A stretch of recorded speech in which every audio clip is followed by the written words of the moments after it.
What is going on, everyone? It's your guy Cole Jackson back here on Road Graders, and today we're going to be talking about the mad scientist. It's Mike MacDonald, our defensive coordinator. We're going to be taking a look at what he did in his game plan against Jared Goff, specifically looking at how he schemed up this pass rush, looking at some of the simulated pressures, some of the ways that he took away the middle of the field from Jared Goff that really set the tone in shutting down this high-powered Lions offense and held them to just 6 points on the day.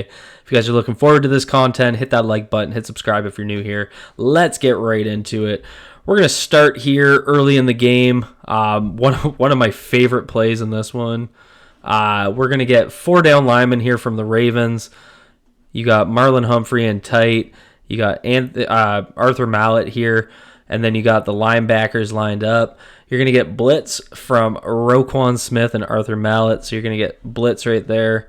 They're going to come as the snap goes. So as they come, you're going to get dropouts, basically bailout techniques into hook zones from the defensive tackles and Travis Jones and Brody Washington.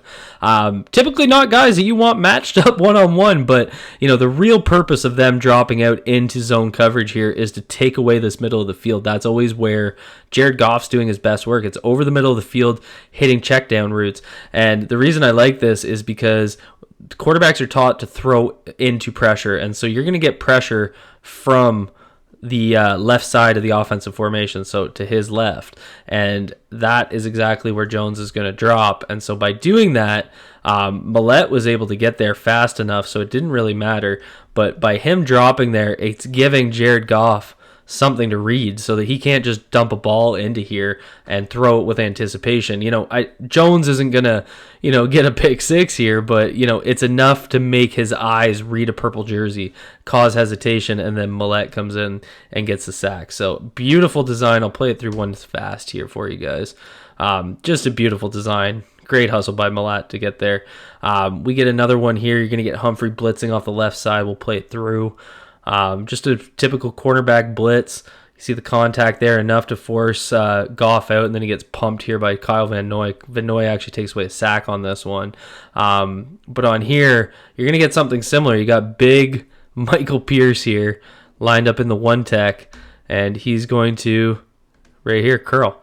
So as he curls out, now you get where Marlon Humphrey just blitzed from this side of the field. So you got Patrick Queen coming out and Kyle Hamilton's cheating over to this side of the field. They're basically going to hem this part of the field in case the wide receiver, who was number 80 here, if he's going to run a deep route here, you're going to get him to take him early, and they're basically just going to create that bracket over top of him to replace Marlon Humphrey, who's gone on the blitz. So by doing that, you're vacating Patrick Queen from the middle of the field. So again, Jared Goff's checkdowns there because the pressure is coming from here. You're throwing into the pressure. There's your hot read, but you got Michael Pierce dropping. There's that purple jersey. Marlon Humphrey's able to get there. Goff doesn't have a throw here. Doesn't want to throw it at all pro safety Michael Pierce. I'm sorry, that just kills me that it's Pierce. And then Kyle Van Noy with the hustle here to get the sack, loss of 2 yards. On this next play here, we're going to get Kyle Van Noy in the A-gap, doing some of the things that, we got Brody Washington out on the edge here. You got Michael Pierce lined up as a 4-eye technique. Just the way he lines some of these guys. And then you got Roquan and Queen stacked up with Clowney on the outside. And you're going to get them both showing. Queen's going to come. Rowe's going to take Gibbs one-on-one. This is something they're really doing with these linebackers with their speed, is they're getting right up into the running backs, and when they're using both of them, they don't know which one's coming. So one's usually blitzing, and the other one's taking the running back or the tight end. And actually, hell of a rush here by Brody on the left side. He actually draws a flag on Penei Sewell. You see the rollout there from Goff. See the jersey grab right there by Sewell. As they're kind of doing a rollout, Brody beats him here, and then as he's going to take off, right there's your jersey hold. So just a great route there, or great rush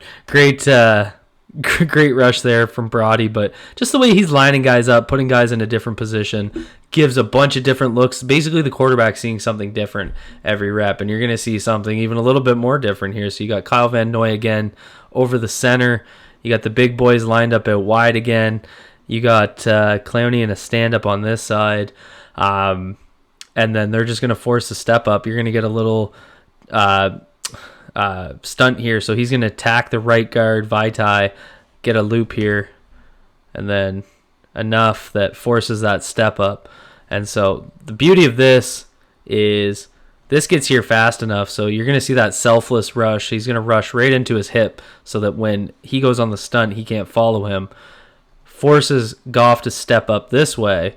As he steps up, he's now basically limited his passing cone to this side of the field, right? So he's basically got to throw into that triangle.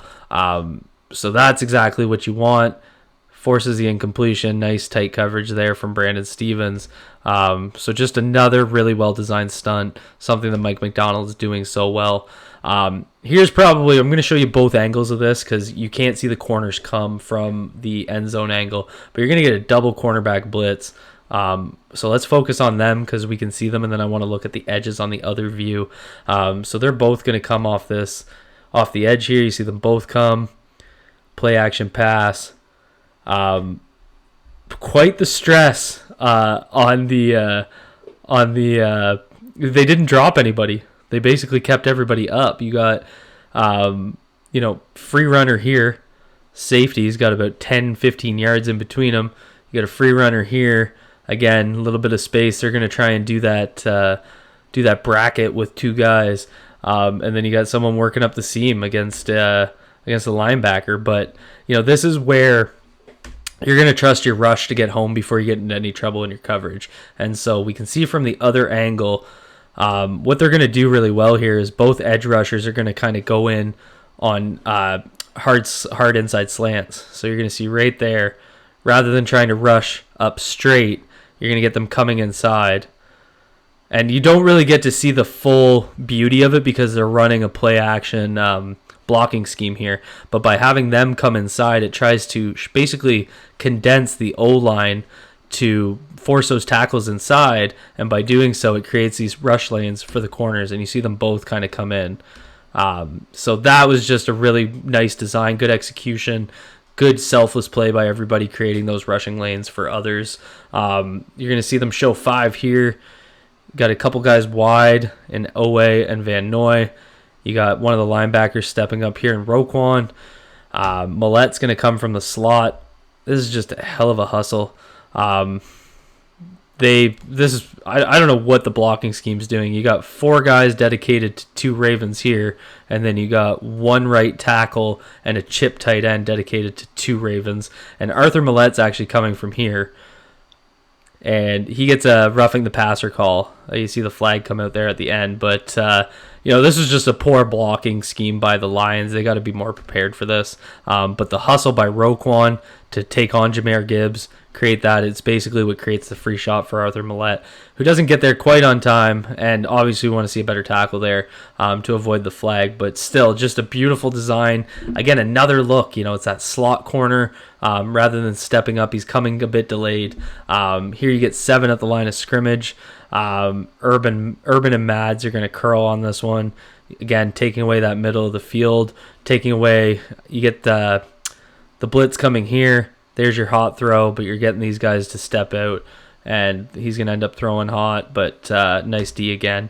So you guys see exactly what Mike MacDonald was doing here. He was basically creating a number of looks, a bunch of different ways to take away the middle of the field, where he's basically going to create pressure and then backfill the pressure. So when guys are blitzing, for example, he's dropping a defensive lineman into the spot where the quarterback would be looking to throw hot. And that's been the beauty of what Mike MacDonald's been doing in these blitz designs. He's a step ahead in the chess game. He's basically saying, we're going to force you to throw hot, but I'm going to drop someone into that coverage zone that's going to make you think twice. And when you think twice, we're going to get those hits and those sacks. So just a beautiful job. Someone's going to have to lock Mike MacDonald in their basement. We can't let him go for a head coaching job. But, it's been fun to watch. Hope you guys like this video. Hit that like button. Hit subscribe if you're new here. Be good to yourselves. Be good to each other. Peace out, everyone.